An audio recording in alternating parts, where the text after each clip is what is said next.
Aujourd'hui, c'est avec beaucoup de plaisir qu'on est en votre compagnie. Jean-Luc Aymard, on se connaît bien parce que j'ai le plaisir de tourner des émissions sur la Première Guerre en votre compagnie, mais vous êtes aussi écrivain et donc vous sortez La belle histoire de Léonie, tome 2, Léonie vers son destin, roman historique aux éditions Sidney Laurent.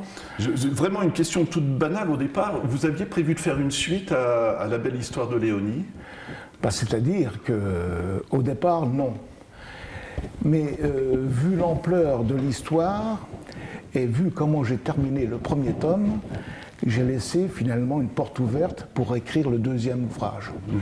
Ce qui m'a permis de me remémorer, de me redocumenter à nouveau pour écrire donc la suite de cette histoire, qu'elle soit, disons, probante, proche, si vous voulez, du réel, car il fallait que je mêle une partie de la fiction à la réalité.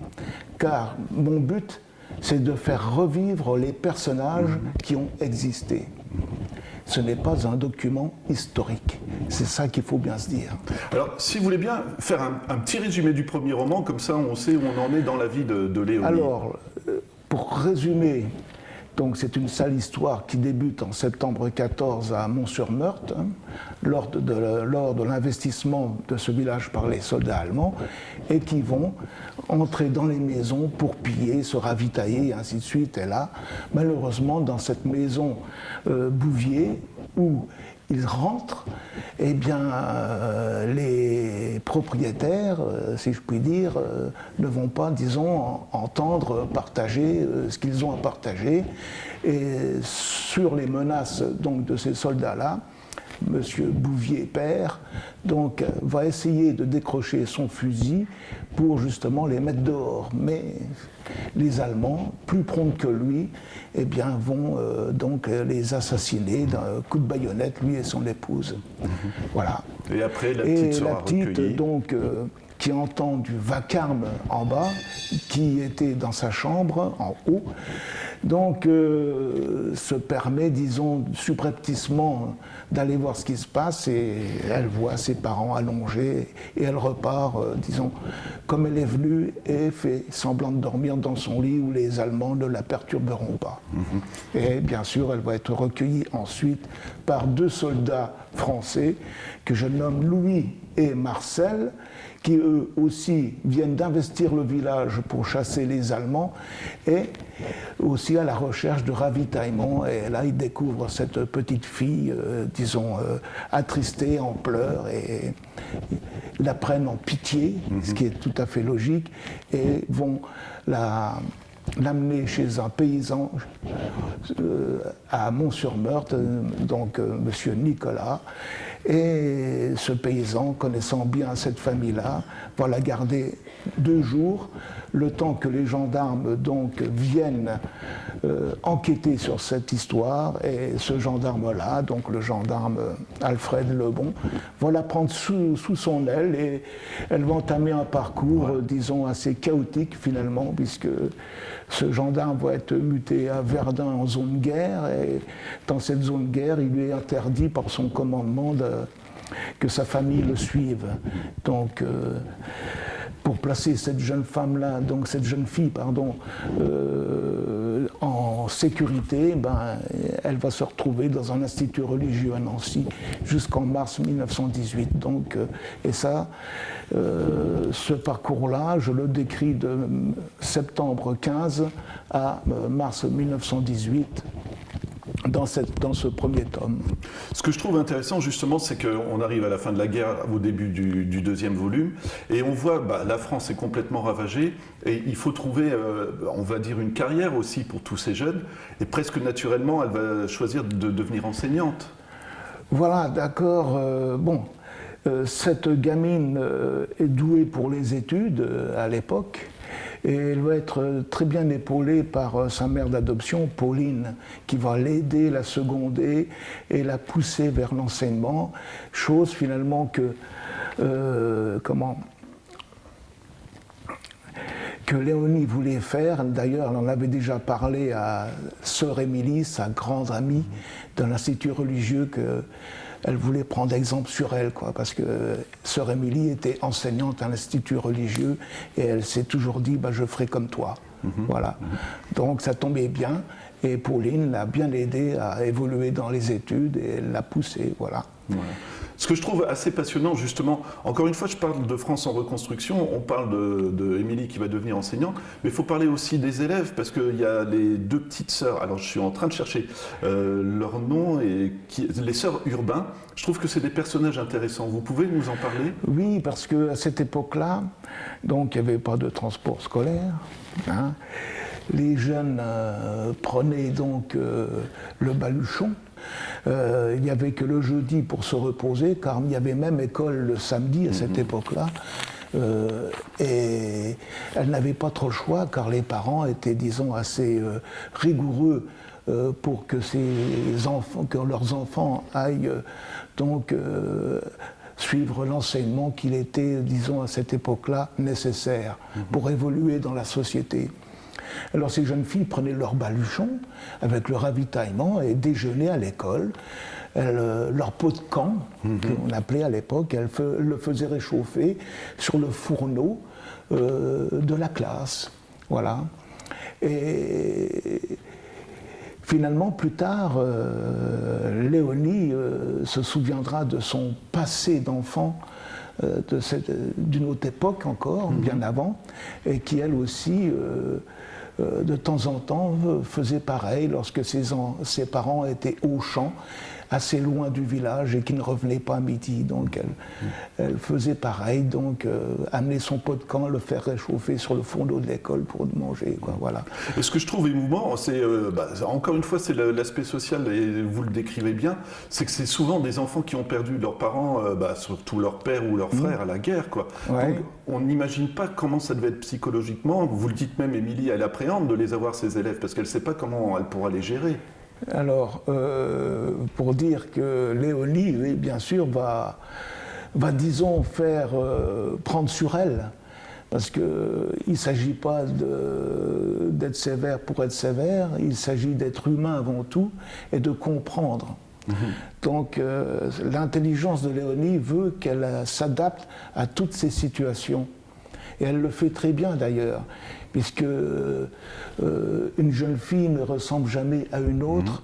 Il faut savoir, disons, dialoguer, la comprendre et la mener selon, disons, les intentions de l'élève et aussi ce qu'elle peut elle-même, en tant qu'institutrice, apporter à l'élève. Et c'est ce qui va se passer avec les sœurs Urbain, notamment, voilà, qui étaient ravêches, rebelles, éduqué un peu dans ce sens-là, d'ailleurs, dans cette famille éloignée du village, dans cette ferme de la Bicotte, voilà. Et elle va réussir à les apprivoiser, quoi, finalement. Et à leur montrer qu'il y a un avenir aussi, quoi. Et voilà, leur donner de l'espoir. Voilà. Voilà, c'est surtout ça qu'il fallait donner à cette époque d'après-guerre, donner de l'espoir, donc, à ces jeunes enfants, leur dire que la vie, c'est, disons, un moment rose que l'on peut passer et que l'on peut, disons, à l'intérieur de laquelle on peut évoluer. Voilà, quoi. Voilà, c'est ça. La vie, c'est un combat, mais c'est un combat qu'on peut, disons, résoudre avec l'aide ou soi-même si l'on est assez fort. Et tandis que là, elle s'est aperçue que bien souvent ces jeunes-là avaient besoin de son aide, car elle n'oublie pas aussi qu'elle en a eu. Voilà. Et ce que je trouve, c'est le côté optimiste de votre roman, parce que le mari de Léonie, Rémi, lui, il est chauffeur de locomotive dans un four à chaud, et j'ai noté la France se reconstruit. C'est intéressant ce que vous nous expliquez, tout ça, l'école et l'industrie, quoi, finalement. Oui, il y a tout à refaire. Tout est à refaire après-guerre. L'emploi bat son plein. D'ailleurs, le monde de l'emploi a changé, puisque les femmes maintenant vont avoir le droit d'entrer pratiquement dans l'industrie. Il faut remplacer les hommes qui ont été tués ou handicapés, et ainsi de suite. Donc ces femmes-là vont prendre des travails d'hommes, voilà, et des travaux d'hommes, pardon, et finalement vont se retrouver, comme elles l'ont fait pendant la guerre, à la tête même d'exploitations agricoles. Elles vont se retrouver conductrices, pardon. Elles vont se retrouver dans des fonderies. Elles vont participer à l'effort de l'après-guerre, comme elles ont participé à l'effort de guerre. Et ça crée une émancipation chez elles, et à partir de là, la femme changera d'attitude et on la regardera autrement d'ailleurs. Et c'est un bien finalement. Voilà. Et moi, quand on rentre dans la cuisine de l'écrivain, je me dis ça doit être un boulot monstrueux parce que vous avez le passé historique, on sait comment vous êtes très attentif à ça. Dans une fiction, comment on mêle les deux? Parce qu'on peut partir aussi dans une fiction et sans trop vouloir suivre l'aspect historique. Je me permets juste, un des collègues de Léonie qui est enseignant, vous l'expliquez, il a fait la guerre, il est revenu, il boite. Donc on a vraiment tout ce passé qui est intéressant. Voilà. Oui, c'est un défi qui n'est pas insurmontable finalement, puisque quand on écrit, quand on est dans la partie, dans cet environnement-là, il faut savoir, disons, mêler la fiction et la réalité, car à cette époque-là, d'après les souvenirs qui m'ont été racontés par ma grand-mère maternelle, Maria justement, il y avait le désordre social à cette époque-là, le désordre industriel, le désordre agricole, même le désordre familial. Donc il a fallu prendre en compte tous ces désordres-là pour finalement décrire cet environnement qui, malgré tout, avait un avenir. Et cet avenir, il fallait que je le décrive, qu'il y avait une possibilité de vivre autrement et donc d'avoir une destinée un peu plus rose que celle qu'a connue Léonie et les enfants qu'elle est en train d'éduquer, justement. Voilà. Moi, il y a une séquence que je trouve très émouvante, c'est le maire du village où les parents de Léonie ont été assassinés. Quelques années après, demande est-ce qu'on peut raser la maison à Léonie. Et je trouve que là aussi c'est important parce que est-ce qu'on doit le faire ou est-ce qu'on ne doit pas le faire? Oui. Et je ne sais pas si vous voulez dire ce qu'elle va décider, mais ça a dû arriver à des tas de familles ou à des tas de communes, justement, ce genre de décision à prendre. Oui, bien sûr, parce que bon, est-ce qu'il faut conserver le martyr ou pas? Parce que c'est un martyr finalement. Est-ce qu'il faut en faire un symbole du sacrifice ou pas? Il y a beaucoup de questions. D'ailleurs, cette question-là a été posée au conseil municipal. Et puis finalement, cette maison-là a été rasée, puisque inhabitée, inhabitable, car quel couple, quelle famille aurait pu revivre dans ces quatre murs, disons, qui ont connu donc l'intolérable, l'incommensurable. Donc il fallait finalement trouver une solution, et je crois que cette solution était la plus sage, de la raser. Voilà. Est-ce que, quand vous avez écrit cette séquence, vous y pensiez déjà dès le début du roman? Parce que, à la limite, on peut dire que on peut l'oublier aussi d'évoquer. Encore une fois, est-ce qu'on efface le passé ou pas, quoi?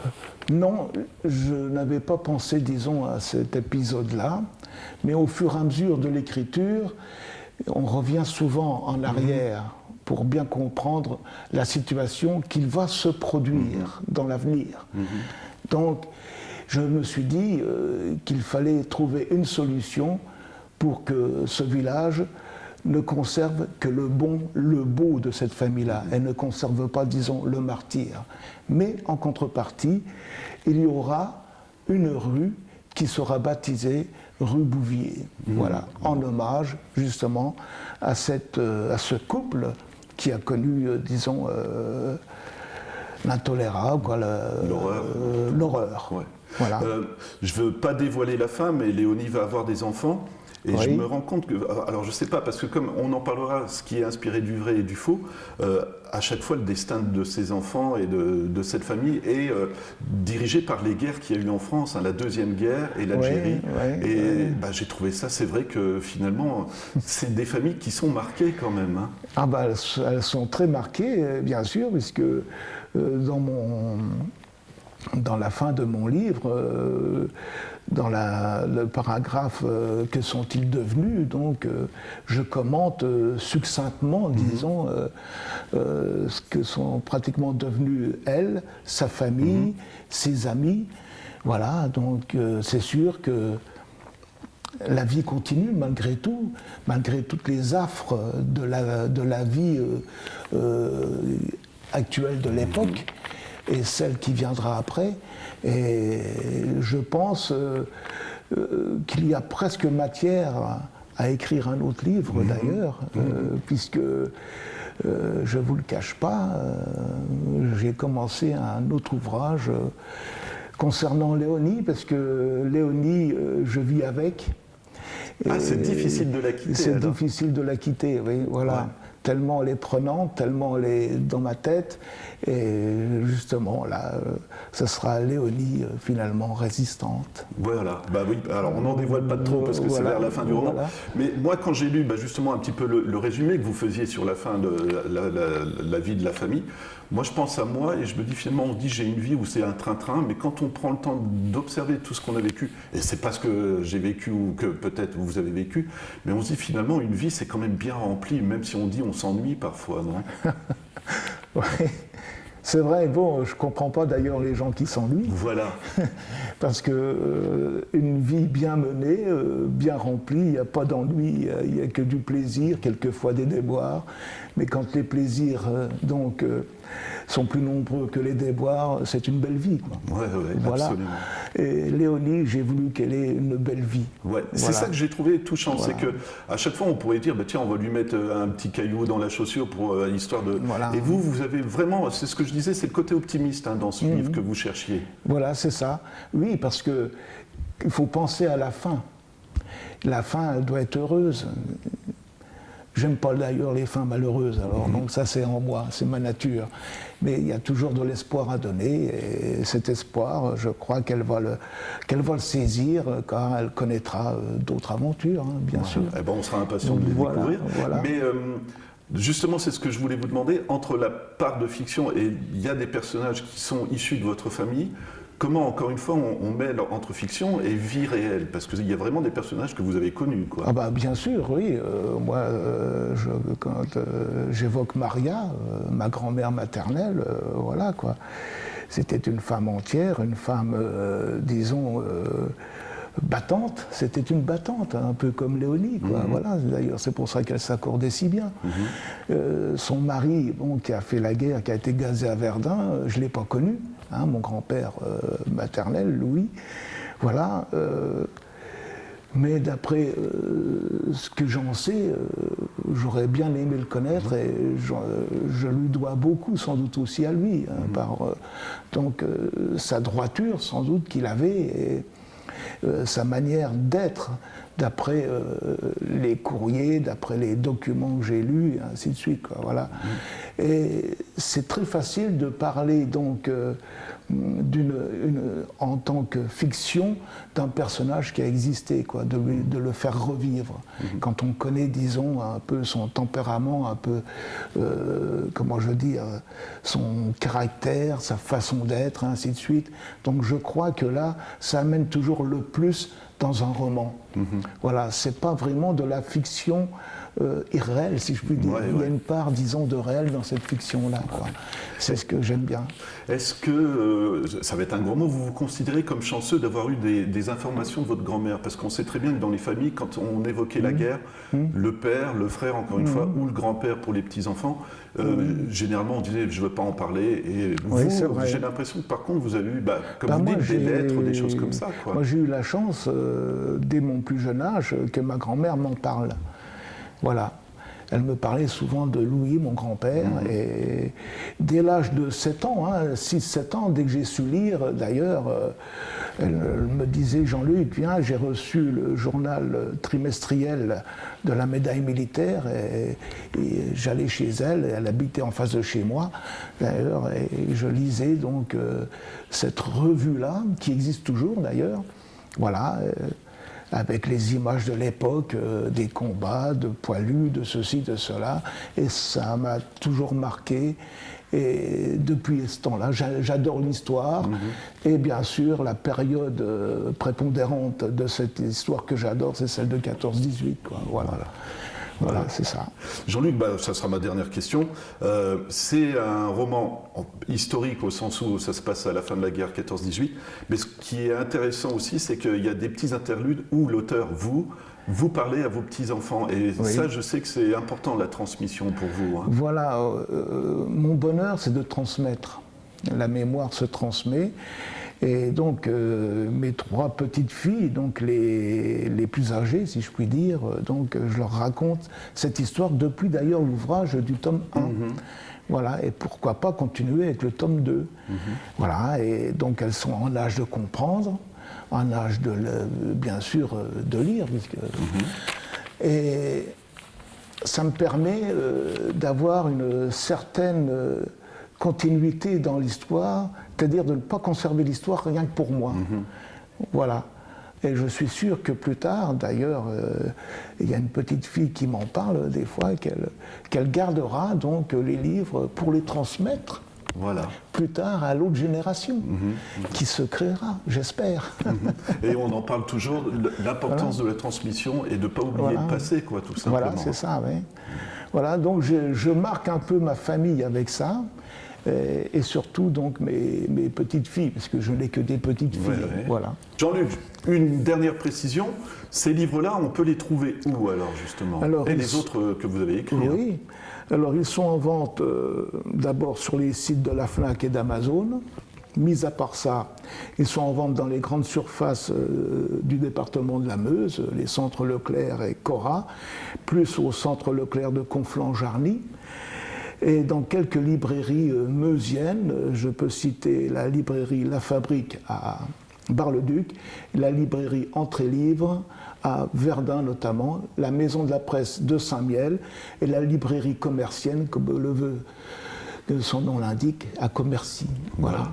Et on peut aussi inviter les gens à aller sur des salons du livre où vous êtes présent. Sur les salons du livre, je serai au salon du livre donc organisé par la ville de Bouligny le 2 avril prochain. Voilà. Une date qui est assez importante parce que c'est le jour des rameaux. Voilà. Et j'ai été invité par la médiathèque justement de cette ville minière à l'époque. Voilà. Et autre chose, vous pouvez aussi me les commander via mon site www.quaimarjeanluc.fr, pardon. Voilà, bah écoutez Jean-Luc, vous le savez, c'est un plaisir. Déjà, moi, quand je filme les émissions de la Première Guerre avec vous, c'est un régal. Je rappelle, on voit les couvertures, les 2 romans, donc on va dire comme ça, La Belle Histoire de Léonie et La Belle Histoire de Léonie, tome 2, Léonie vers son destin aux éditions Sidney Laurent. Et puis on attend le numéro 3 alors du coup.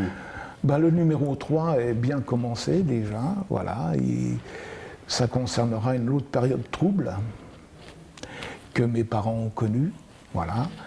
Et là, comme je l'évoque dans ce qu'ils sont devenus au cours de la fin du deuxième tome, j'indique qu'elle fera de la résistance, voilà. Une résistance un peu particulière, disons-nous. D'accord, voilà. On en reste là. Je tiens juste à remercier l'Abri des Pèlerins qui nous a reçus ici. Je le conseille parce que c'est un très bon restaurant déjà. Et c'est aussi un site historique parce que vous en aviez parlé, qui se trouve juste à côté de l'ossuaire de Douai. Construit en même temps que l'ossuaire, pratiquement. Qui servait, si vous voulez nous le rappeler, c'était pour les ouvriers. L'auberge pour les ouvriers, et ensuite pour les pèlerins, et voilà quoi. C'était, disons, la première infrastructure d'accueil des pèlerins sur le champ de bataille de Verdun, quoi. Voilà. Sur le champ de bataille même. Exactement. Merci beaucoup Jean-Luc, puis on se retrouve bientôt dans d'autres émissions sur la Première Guerre. Ok, merci Romain, et puis que Rive 54 continue son périple.